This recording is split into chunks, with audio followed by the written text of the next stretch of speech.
Hey everybody, we're going to talk about the release date that we got for Warhammer 40k 8th edition. Please subscribe to this channel as soon as updates become available, and we're going to do little videos like this. And as we get more information on this stuff going forward, I'm going to give you my reactions, and then we'll have the weekly recap with the Forged Narrative podcast here. So please comment, like, share, and subscribe if you haven't already. June 3rd is the pre-order date. And release date goes live on June 17th. I'll actually be in Nottingham that day. I bet the mood in that place is going to be absolutely just off the charts, and I cannot wait to be there. Hopefully getting a chance to play some 40k 8th edition that day also. The miniatures we got in this box set. Now the starter box set, every time we've seen a box set, we said this is the best box set, this is the best starter they've ever had. This is going to be what gets everybody in the hobby. And then it's a way to get some figures a little bit on the cheap.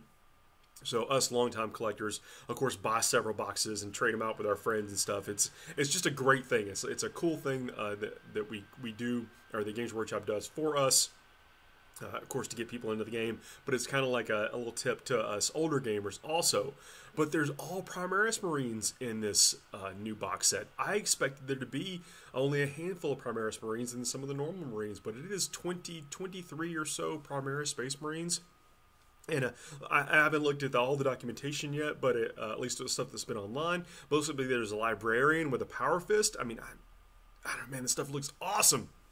And it's neat that they've got the dudes fully dedicated to the assault, and there's some jump pack guys. I think the jump pack guys are going to be the ones that we kind of say, I don't know about this, but just because of the way that they're posed right now. But if you remember looking back, things like Centurions and Dread Knights, we all thought they were kind of weird looking until we actually got them in our hands and were able to do something with them ourselves, and maybe see them actually in action instead of just posed for a shot on the camera.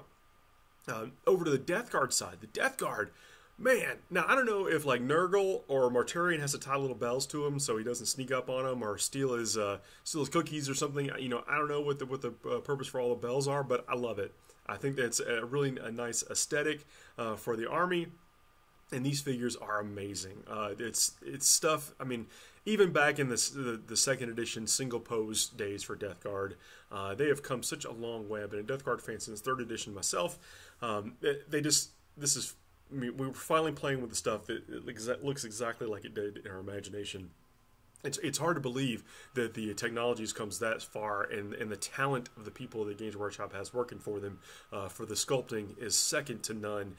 It's just these things like this remind us that they are a miniature company, and this is, again, it's just beyond compared to a lot of the other ranges out there. The Blight Drone looks neat. I still don't know how I'm going to feel about it compared to the other Blight Drone. I'm curious if they're going to have different rules. If this Fetid Blight Drone has different rules than just the regular Blight Drone from Forge World, we don't know. And then the Poxwalkers.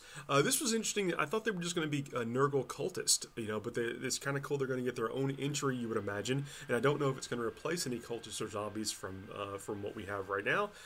It's hard. It's probably not cultist, but we'll see. There are going to be 5 faction books coming out.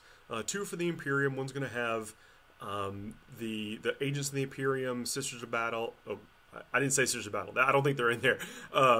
Sisters of Silence with the Talons of the Emperor, the Astra Militarum, and the Inquisition, I would imagine, is all wrapped up in the Agents of the Imperium stuff. And the other side's going to have all the Space Marine stuff. Like all the various chapters of Space Marines, and then the Legion of the Damned and the Death Watch. Xenos are getting 2 books. I think they've got this kind of split up into like unfamiliar aliens, stuff like orcs and Tau and maybe Necrons. I have to look at it. And the other side's going to have the Craftworld Eldar and the Dark Eldar and the Harlequins and the Inari. So, and I believe Necrons was in that one. I don't have it. I'll have to check and check back. I know I'm wrong, but I'm just excited. I want to get it out. Then we got the Chaos Demons and Chaos Space Marines in one, and then that's the 5. We're going to get the 5 books, and if it's anything like Age of Sigmar, we're going to be able to get some of this stuff up for download also. But it's nice to have that kind of hardback book in our hand for reference, and take to tournaments and stuff, all collected in one place. I mean, this, God, it's so cool. Absolutely so cool. I cannot wait to get my hands on this. And please comment and let me know what you're excited about. Subscribe to this channel if you haven't already. There's going to be more to come. I'm sure that this is just kind of pulling the band-aid off. Finally, we're going to get a rush of stuff from Games Workshop, and as we get it, certainly in our eyes on the web or in our hands right here, we're going to be bringing it to you guys with reactions and a little bit of analysis. I know this is just a bunch of fanboy stuff right now, but I'm a huge fan of what they're doing, and I cannot wait to see this stuff as it progresses. Anyway, talk to you soon.